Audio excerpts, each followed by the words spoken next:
are facing, we choose to honor you. We choose to bless you. We choose to bless you. Amen.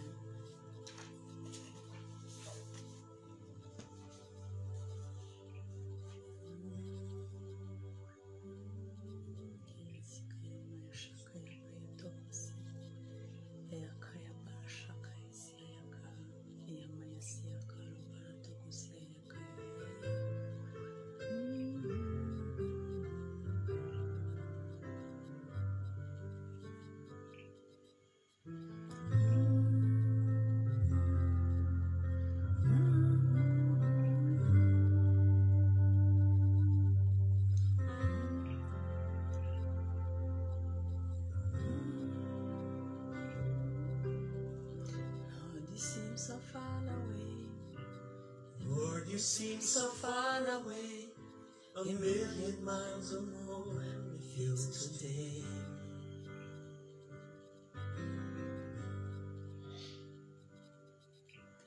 Though I haven't lost my faith, I must confess right now that it's hard for me to pray. But I don't know how to say, and I don't know when to stop.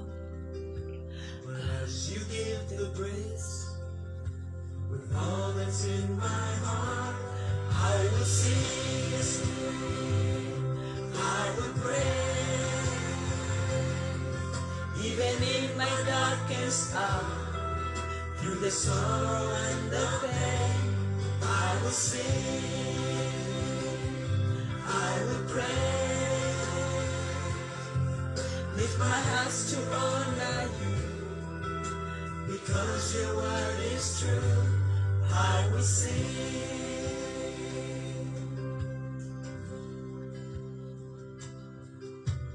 Lord, it's hard for me to see all the positive plans you have for me.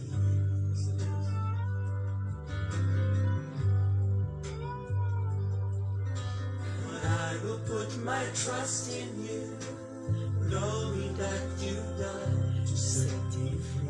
Oh my God. but I don't know how to say, But I don't know how to say, don't know when to stop. as you give the grace, all that's in my heart, I will sing, I will pray. Even in my darkest hour, Through the sorrow and the pain, I will sing, yes I will, I will pray. Lift my hands to honor you, because your word is true. I will sing, I will pray. Lift them hands on you, because your word is true. I will sing. Yesu ashimwe. Ndabashimiye cyane ababashije kuhagera. Imana ibahe umugisha. Justin, ndagusuhuje cyane. Imana iguhe umugisha. Twaraburanye, ntabwo nkubona cyane, ngira ngo nawe ntabwo ukunda kumbona, ariko Imana iguhe umugisha. Yamaze kubona ko nkurikira. Imana ikomeze ikwiteho. Ndumva ijwi ryanjye ryaheze, maze afite umunaniro. So Nyandwi, Imana yo mu ijuru ikwiteho kandi iguhe umugisha. Mwakora share kugira ngo n'abandi babashe kudukurikira. Ndabashimiye cyane kandi nizeye ko Imana yabashoboje kujya guterana. Nanjye yanshoboje, numvaga naniwe ariko yanshoboje. Icyumweru hari igihe kirangira umuntu yabaye puize ko ndumva n'ijwi ryanjye ryagiye, ariko Imana yadushoboje. Twumvise ya ndirimbo ya Don Moon, aravuze ngo even my darkest hour, n'ahantu hanjye h'umwijima mbasha kuririmba. Ariko atangira avuga ngo Imana ndumva uri kure yanjye. Ni nayo title nabazaniye, igihe wumva Imana iri kure yawe, igihe wumva uri gusenga ukabona ntibigenda, kumva nta jwi, nta ukumva, kandi akenshi niko bigenda iyo turi gusengera ikintu tugahatiriza, akenshi usanga dutekereza ko ntawe utwumva, ariko Imana niyo kwizerwa, Imana nziza, ndabyizeye ntashidikanya. Njyewe iyo nsenze nkabwira Imana nubwo nayititiriza ejo nkayisubiriramo, hari point ngero nkavuga ndabizi narabikubwiye warabyumvise, ubwo impamvu utabikoze either igihe cyabyo ntikiragera, wabonye atari ngombwa, cyangwa ubwo hari indi mpamvu, wenda abami b'Abamedi n'Abaperesi barabifashe, wenda waranabiryohereje ariko ntibyangeraho. Gusa umuntu ajye yizera ko Imana yamwumvise, kuko niyo yaremye ugutwi, niko ijambo ry'Imana ritubwira ngo ese iyaremye ugutwi ntiyumva, yaremye amaso ntibona. Reka dusenge, twicishe bugufi dusenge. Data wa twese, Mana yo mu ijuru, Mana ikiranuka, Mana y'amahoro, ndagushimiye kubw'uyu munsi mwiza w'icyumweru, icyumweru kirangiye tuba twuzuye amashimwe.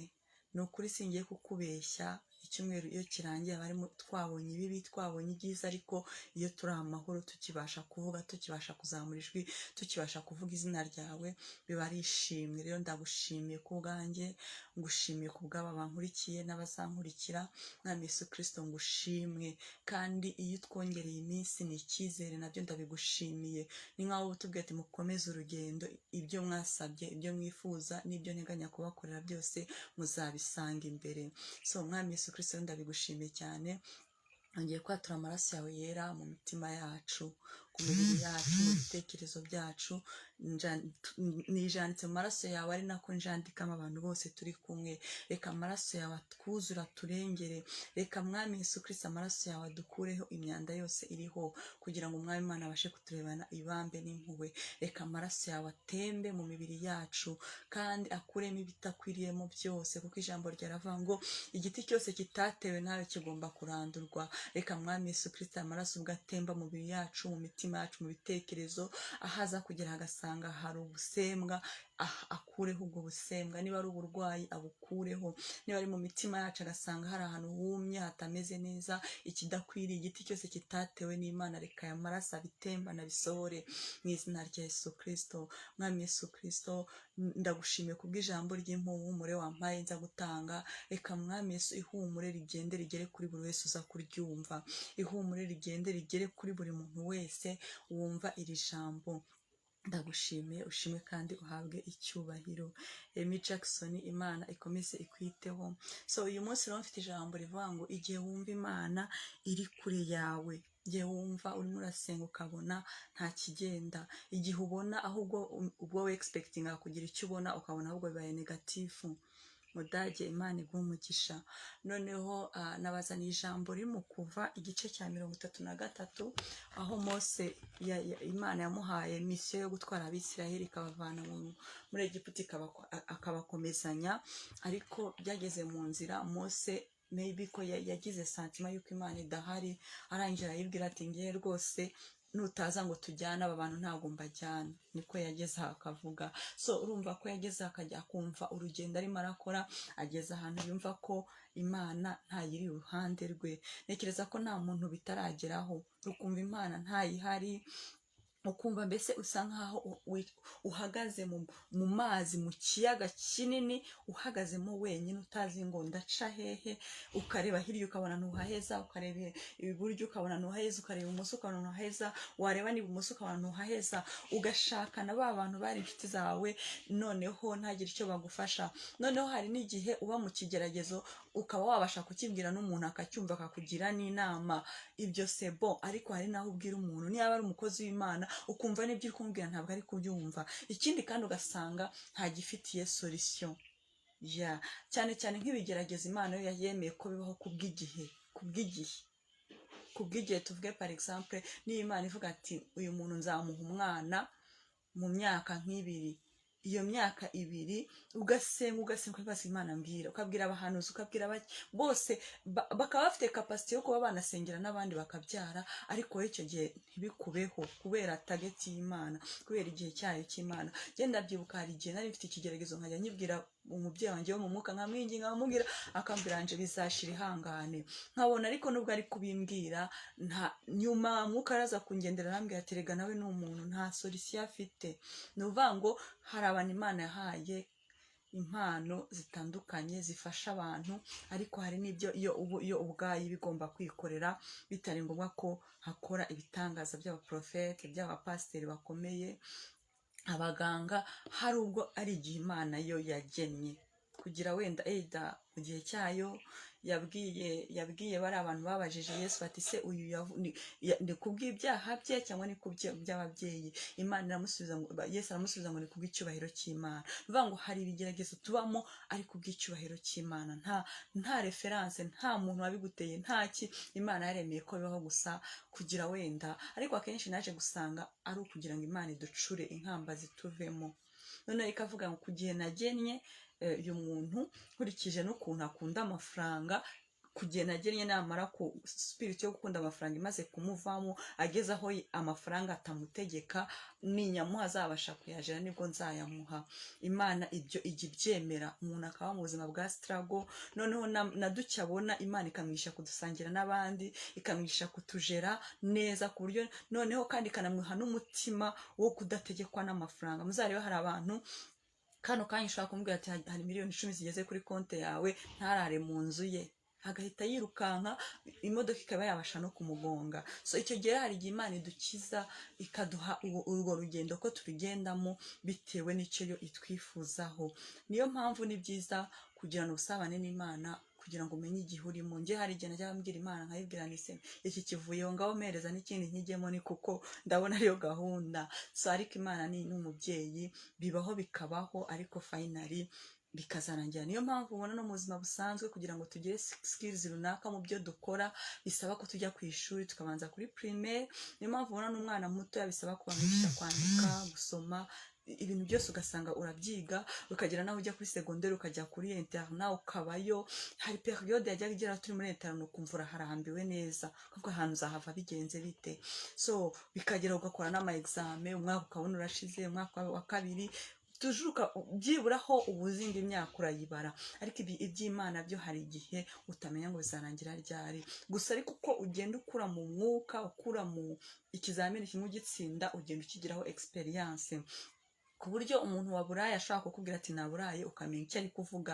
Ariko nko mu myaka nk'itatu ishize wari guhura nawe ukavuga ngo abangaba barasabiriza, baba batesha umuntu umutwe kandi vraiment ashonje. Bivuga ngo rero Imana yemera ko byose tubicamo kubw'umugambi wayo. Gusa tusaye tumenye niba tuzarimo turaca mu bigeragezo by'umwanzi, kuko nabyo bibaho. Hari abantu Satana twaje igitugu, hari abantu baziritswe na karande, hari abantu nabo bari ku kigeragezo, kuko Bibiliya ivuga ukuntu ngo umwuka wera ajyana Yesu mu butayu. Bivuga ngo hari ubwo Imana ijya yemera ko tujya mu butayu, hari ubwo umwuka wera ajya gufata akakujyana mu butayu. Kandi nta muntu, nta mugenero nigeze numva muri Bible utarabanje guca muri ubwo buzima. So nabahaye urugero rw'ukuntu hari igihe Imana idukamura nk'inkamba. Umwami Nebukadinezari, iyo Imana itamutwara imujyane mu ishyamba, kandi icyo gihe ingoma ye yakomeje kubiye nubwo atategekaga, ariko Imana yagiraga mwigishe guca bugufi. So ibyo nabyo birashika. So rero mu gihe cyose usenga ukumva Imana ntikuri hafi, ntuzacogore, uzakomeze insisting. Niba ari no kwiyiriza, hari umwana w'inshuti yanjye wambwiye ngo yabwiye Imana ngo mvuye mu minsi 21 niba utampaye akazi ngiye mu minsi 40, ngo ku munsi ukurikiye Imana imuha akazi. Yabonaga ko Imana yabonaga icyo ashaka. Rero gusenga ni uguhozaho. Uko tugaburira umubiri wacu dushonje, iyaba ari nako twashobozwaga kugaburira umwuka wacu, kuko kugenda umwuka uri empty nabwo ni ubundi busembwa. Sinanavuga ko ari ubusembwa, ahubwo ni urupfu, niko nabyita. So rero hano Mose amaze ari mu rugendo, niryo jambo nateguye ko tuvugaho. Igice cya 33 umurongo wa 15.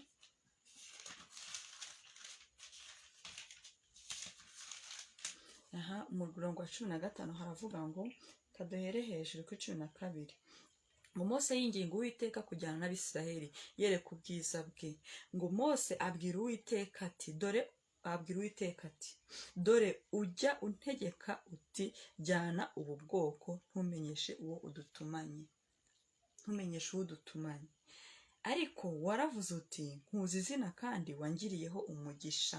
Buriya nta muntu upfa kereka umuntu uri gutangira kwiga gusenga, ariko hari abantu bagera mu rugendo mu butayu hagati bakajya bavuga ati ndabizi Imana turi kumwe, kuko na Yobu yageze mu nzira avuga ngo nzi ko Uwiteka azahagarara hano. Urabyumva, yari azi ko nubwo ari mu rugendo rw'ubuzima bumugoye, ariko umunsi umwe azabona umwami Imana. N'uyu nguyu nawe aravuze ngo nzi ko nakugiriyeho umugisha. Niba hari byinshi yari amaze kumubonaho, yamugiriyeho umugisha. Hano Mose yari amaze guhishurirwa neza ko ari umwizerwa ku Imana. Arangira amubaza ati se urambwira ngo abantu mbajyane, untumanye nande? Ese ngiye njyenyine cyangwa turi kumwe? Aba bo ntabwo bari bafite amahirwe nk'ayo dufite. Nta mwuka wera, ntabwo wari waraje ngo abane nabo. Umwuka wera yagenderaga umuntu kubw'ubuntu pe, kuko ntabwo navuga ko atarahari, umwuka wera yahozeho, ariko yagenderaga abantu kubw'ubuntu. Ngo nyereka imigambi yawe kugira ngo nkumenye, niko Mose yakomeje kumubwira, ngo imigambi yawe kugira ngo nkumenye, ngo mbone uko ndushaho kukugiriraho umugisha, ngo kandi wibuke yuko ubu bwoko ari ubwawe.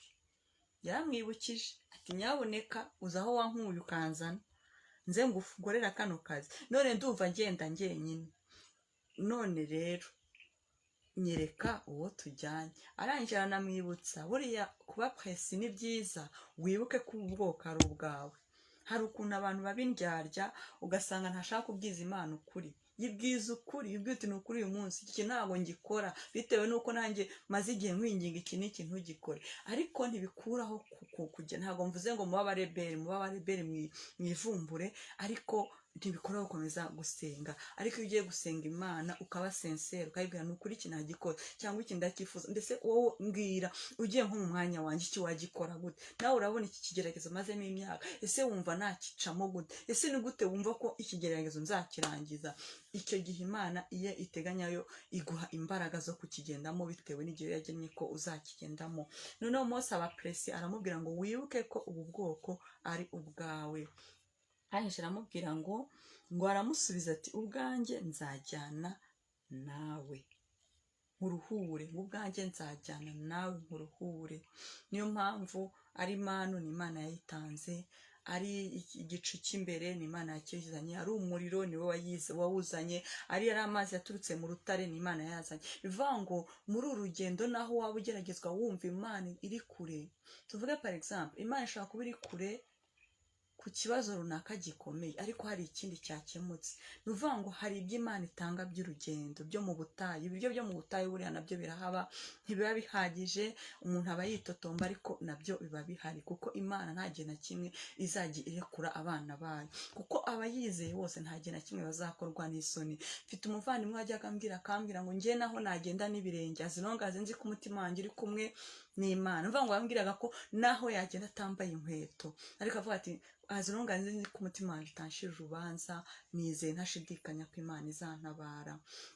Yagiye ampa example menshi, kandi na n'ubu baracyakomeje kurwana iyo ntambara. Bivuga ngo rero hari abantu vraiment babaye Yobu muri iyi si, bageragejwe ku buryo bugaragara, ku buryo ubareba ukavuga atari komana ni ukuri nawe injiste. Ni gute umuntu murema ukamurema mu mubabaro ungana gutya, imyaka 20 igashira ari mu mubabaro, akagira 20 ingari mu mubabaro? Ese ni ukubera iki? Ariko wakwegera uwo muntu ugasanga arakomeye kukurusha wowe utarakubiswe nkawe. So rero ibiryo byo mu butayu ntabwo bibura, amazi yo mu rutare yo mu butayu ntabwo abura, manu ntibura. Imana iragira gutya ikamurenza, kuko hari umuntu wajyaga anyigisha akambwira ngo uw'Imana itagiriye impuhwe nta wundi muntu wazimugirira. Ikindi hari ubwo Imana yo yemera ko umuntu ibyo bibazo bimubaho cyangwa ibyo bigeragezo kugira ngo imurokore, ikavuga ati uyu muntu muhaye amafaranga yajya mu bagore, yajya mu nzoga, yagira gutya, ariko Imana ikabanza ikamukuramo izo nkamba kugira ngo imukize.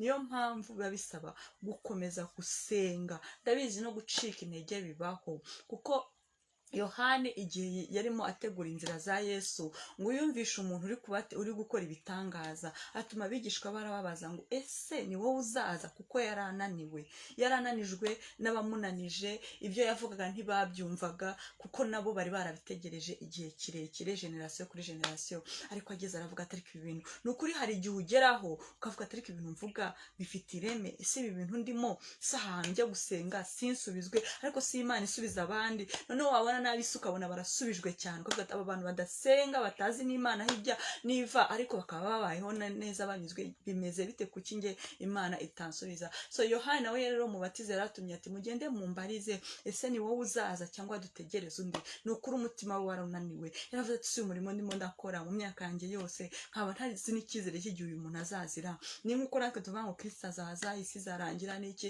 ariko mu by'ukuri ukurikije n'ibyanditswe ko kubona ko ibyo bintu ari byo, kuko ibyinshi bigenda bisohora. So rero biba bikenewe ko Imana itwongeramo imbaraga, niyo mpamvu bisaba gukomeza gusenga. Naho wasenga isengesho rimwe navuga ati Imana nukuri ndarushye ntabara, ukiryamira, Imana ifite amatwi irumva, kandi Imana nayo ibizi urugendo wagiyemo. So turakomeje n'iki cyanditswe bavuga ngo Mose aramubwira ati ubwawe nutajyana natwe ntudukura ino. Nuvuga ngo Mose we yabonaga imbaraga ze za buri munsi, akavuga ati njye ntabwo nashobora gutwara Abayisiraheli, nzabagaburira iki mu butayu, mbakuye ahantu nubwo bari babayeho n'abariko barya, ndabatwara mbajyanye hehe? Ngo ikizamenyekana yuko njye n'ubwoko bwawe twakugiriyeho umugisha niki, niba twabandonye twenyine mu butayu, niki kizatumenyekanisha ko ni ukuri? Hari igihe uhura bigerageza abantu bakakubwira ngo urango kandi ngarasenga, ariko buriya bajya hehe? Ni ukuri hari igihe ugera ukavuga ati Imana ni igiki uzakora kugira ngo abantu bamenye ko nagukurikiye? Ni igiki kizagaragara kigaragaza ko ntiyandurisha ibiryo by'abapagani? Ni igiki kizagaragara? Kuko ni kenshi vreba umuntu ahura n'ayo magambo, ariko Satani arabyemera akabicisha muri abo bantu kugira ucika intege. Ariko iyo uzi ijambo wavuganye n'Imana, nta wundi muntu mwavuganye, ntabwo ucika intege, urababara ukavuga uti ariko mu gitondo ikijyanye n'ibyo ugomba gukora kibyukiramo, Imana ikongera imbaraga. Urabona mu byakozwe n'intumwa ba Petero barabakubise, baramwe barabica, abandi babicisha amabuye, abandi bashyira mu mavuta, abandi ariko mu gitondo bakabyuka bafite imbaraga zo kuvuga Umwami Yesu Kristo. Mu by'ukuri bo ntibanamuvugaga nko muri iki gihe havuga ati reka tuvuga Imana, dushyireho n'ibiseke baduturire, twubake amazu, tugura amajet privé. Nibyo vraiment ibyo byiza barabikwiriye abakozi b'Imana, ariko bo ntago ari ibyo bareberagaho, nta nubwo bavugaga ngo bizagenda bite, ntibari bazi naho bari burambike umusaya, ko hari ukugenda gusa bavuga ati icyangombwa nuko tugera tukavuga ibyo Umwami Imana yadutumye kuvuga. Urumva bari bafite urukundo n'ishyaka by'umurimo w'Imana. So rero ayo magambo ntabura, ati niki kizatumenyekanisha ko turi abana b'Imana? Ahari wenda bisi ntibanabibona kuko ayo maso ntayo bafite, kuko buri uriya muntu ugushinyagurira ayo maso ntayo aba afite. Uzarebe n'umuntu urera umwana muto akajya ahora yirirwa amuciraho, nta maso yo kubona ko umwana ashaka kuzavamo umuntu ukomeye. Iyo bigeze ntihabibona ko umwana Imana yamugiriye neza.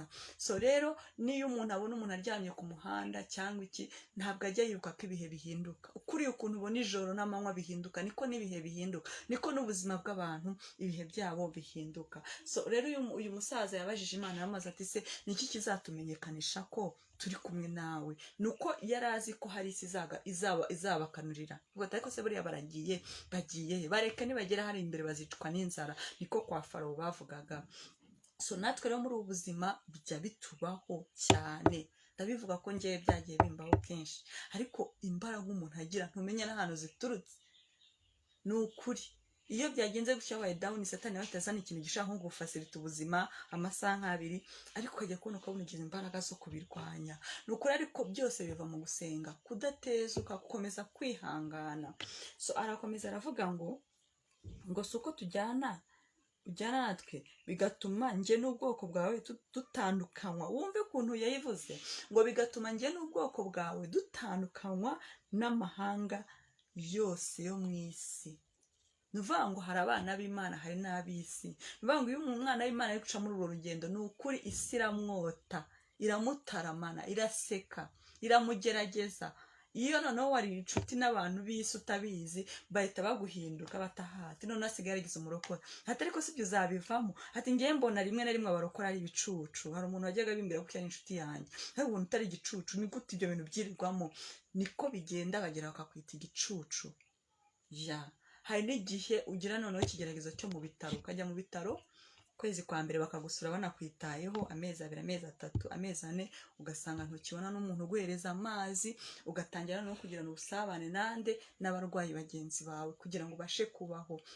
buriya hari ikintu na n'ubu ntarasobanukirwa. Uyu mubiri twambaye utugerageza mu bintu byose, hahandi uwari perezida aca bugufi agasaba, hahandi wari ukomeye gute inzara imwica akavuga ati n'ibyatsi ndabirya ariko mbeho. Ngo uyu mubiri utugerageza, niyo mpamvu twari dukwiye kubaho duciye bugufi, twemera ubushake bw'Imana umunsi ku wundi, kuko nta kontrole yawo dufite.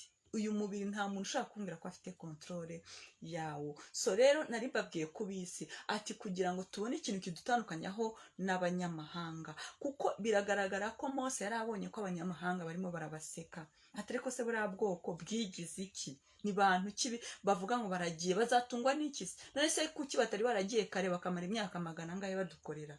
Urimo urabyumva? Ya, ururimi rw'abisi ni uko ruba rumeze.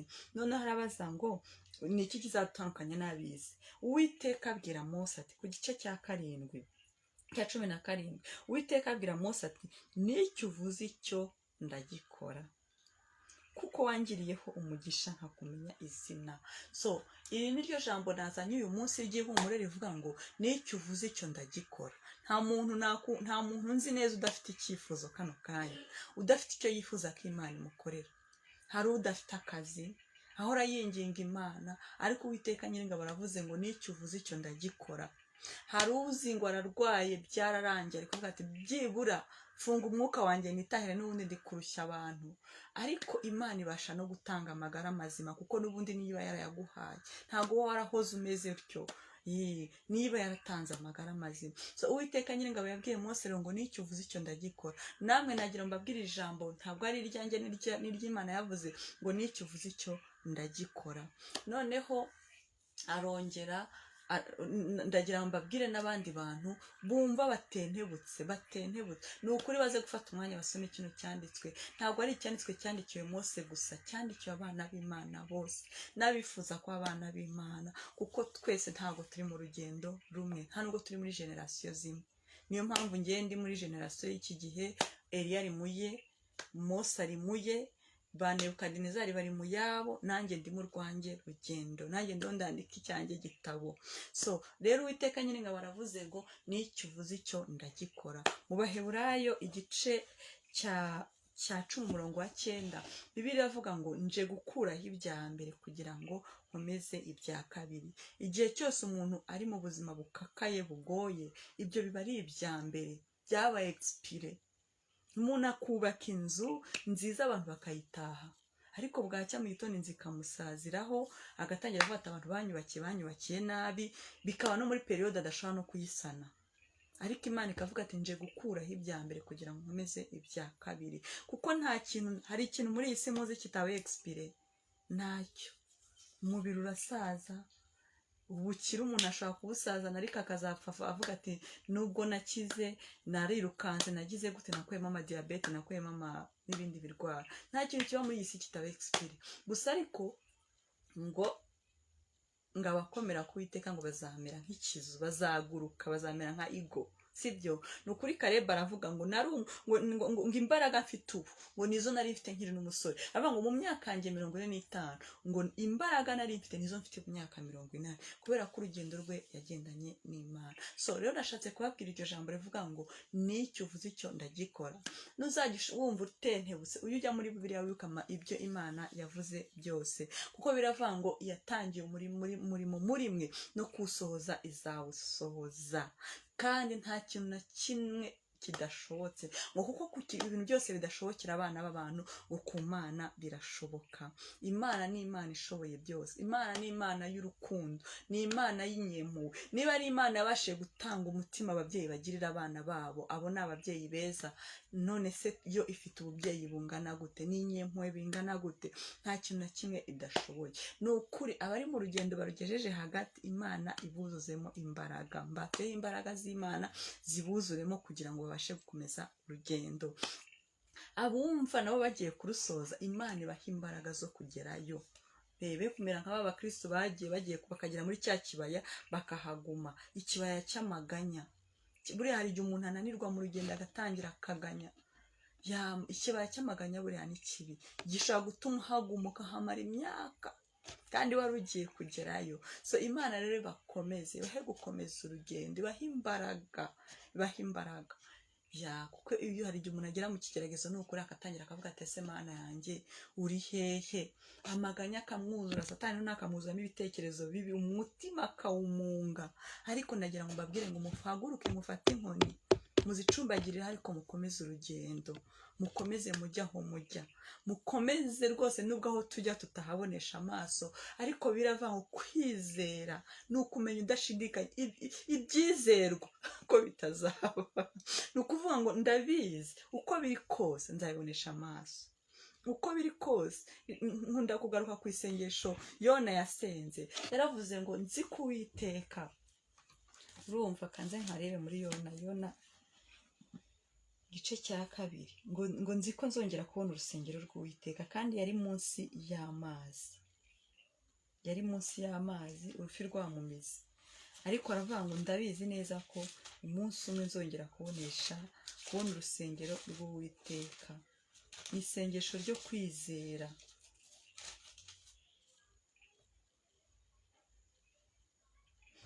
Yaravuze ngo nciwe ku ngoma.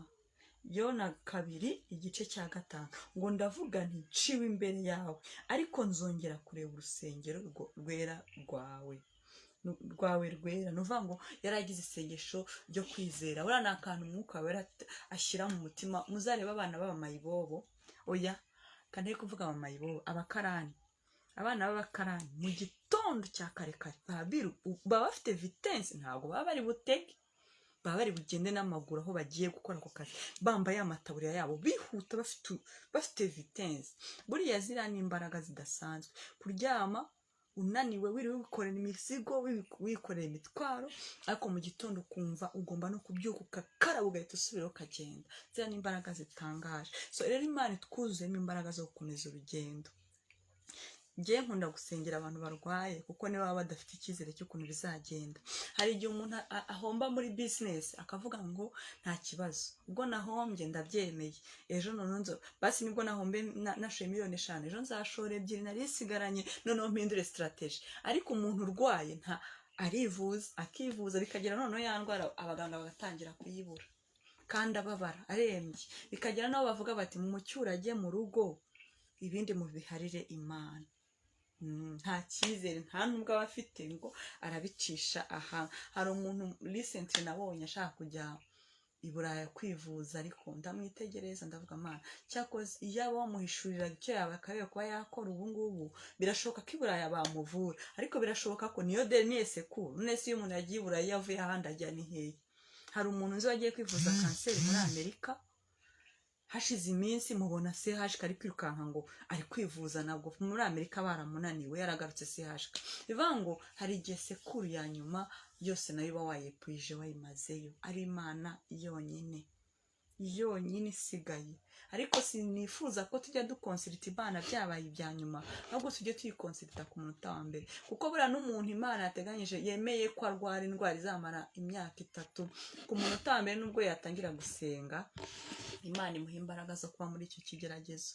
Ku buryo hari nk'abantu barwara rwose ugasanga uramugeraho yarananutse yarashize, aho ugasanga arimo araguseka, ukabona ahubwo ni wowe umuteye impuhwe, kandi wowe umureba amarira akamanuka. So izo nazo ni imbaraga Imana itanga yose. Ntabwo nzi rero ngo ubuzima urimo nubuhe, icyo wifuza ni ikihe. Hari n'abatazi ibyo ndimo ndavuga, hari n'abantu batigeze bahura n'icyo kibazo, ariko uwahuye nacyo wese ndamukomeje, mwoherejeho ituze n'amahoro, mwoherejeho imbaraga zinyuzuye zituma mubyuka nkomeza urugendo. Ndazohereje kandi noherejeho n'izindi umwuka wera atanga, imbaraga zituma twihangana, imbaraga zituma twirinda ntitujye gutera ibiraka kwa Satani, imbaraga zituma uvuga ati nubwo iki ntari bugitunge ntacyo ndi bube. Hari ibintu bijya buriya tudatunga kandi ntagire icyo tuba. Ese ko natunze indege hari ikibazo mfite? Ariko hari umuntu uzi ko adashobora kuba adafite jet privé, si byo se? Nuvuga ngo hari iby'ibanze byo kugira ubuzima bukomeze bubeho, hariho n'ibindi byiza nabyo Imana yateganyije ngo abantu batunge. Ariko ntukarazwe inshinga n'ikintu kitari butume upfa, ahubwo ujye urazwa inshinga no kuvuga ngo umutima wanjye ubanye gute n'Imana, ibindi byose tuzabyongerera n'inyongera. Ndabashimiye cyane kandi ndabakunda. Uwiteka ubasha gukora ibihambaye akore ibyo mwamusabye, akore n'ibihambaye, ahaze kwifuza kwanyu, imitima yanyu ayuzemo agakiza ke, ayuzemo urukundo, ayuzuzemo ibyiza byose biba mu ijuru. Uwiteka abiyereke, mumubone mu maso, Uwiteka abereke ubwiza, Uwiteka abatandukanye n'abanyamahanga, Uwiteka agaragaze ko ari we mwagendanye, Uwiteka aberekane, abahagarareho. Ngabona abona ahetse bakivuga ngo nzakomeza mbahehe kugeza ubwo imvi zibaye uruvivi. Reka Uwiteka abaheke, abatambutse muri ayo mazi, abatambutse muri uwo muriro, abatambutse arwane n'iyo kamere ayitsinde. Reka Uwiteka imitima yanyu ibe ubuturo bwe, mu izina rya Yesu Kristo. Uwiteka Nyiringabo ndagushimye kandi uzamuriye amaboko, urera kandi urakiranuka muri byose. Amen. Ndabashimiye cyane Mutabazi, Imana iguhe umugisha. Ibla kandi God bless you. Rwibutso, Imana iguhe umugisha kandi Imana ibiteho. Mwakoze cyane.